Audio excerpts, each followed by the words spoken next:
Raducanu's former coach suggests what Taylor Fritz could have done differently to beat Carlos Alcaraz despite leading by a set.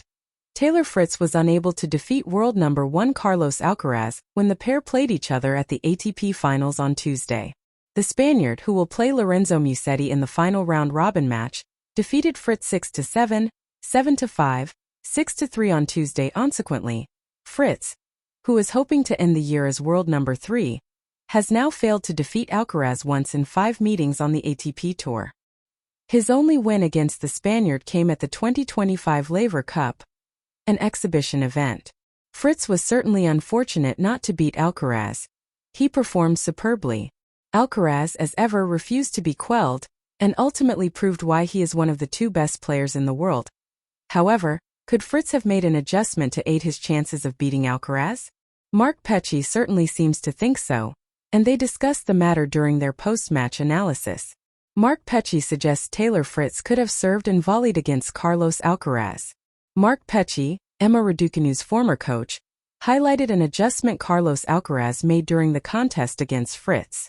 After the first set, Alcaraz moved back on the return, initiating a drop in Fritz's second serve speed, and allowing the Spaniard to hit a faster second serve return.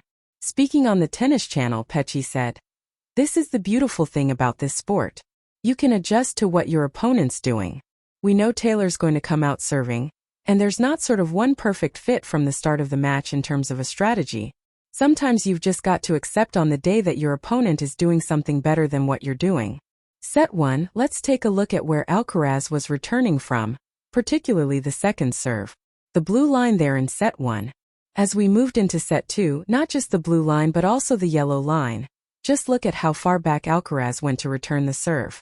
It also initiated a drop-off in terms of speed, didn't in Jim, on Taylor's second serve.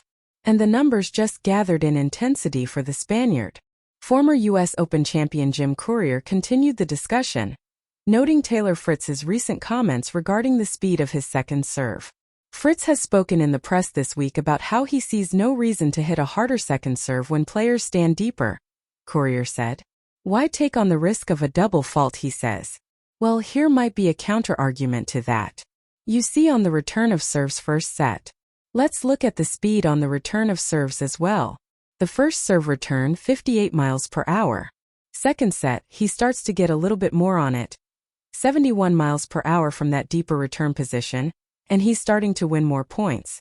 But the second serves, that's where the rubber really meets the road.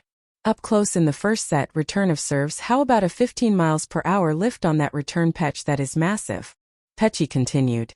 Yeah, it was huge. I mean, obviously he's coming from further back, so it does give Taylor a little bit of time to see it coming. I wonder whether Taylor could have maybe served and volleyed a little bit to try to counter that, to bring obviously Carlos a little bit closer. Then he could have gone back to serving a little bit faster.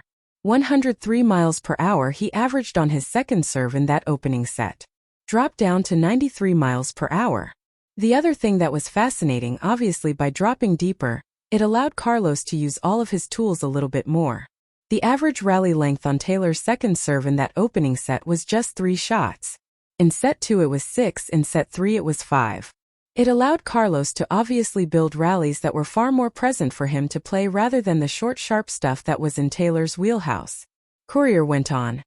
And I asked Hawkeye earlier in the day, having seen what Taylor said in the press conference about not seeing any reason to serve harder. Well, what happens when he serves the lower speed serve?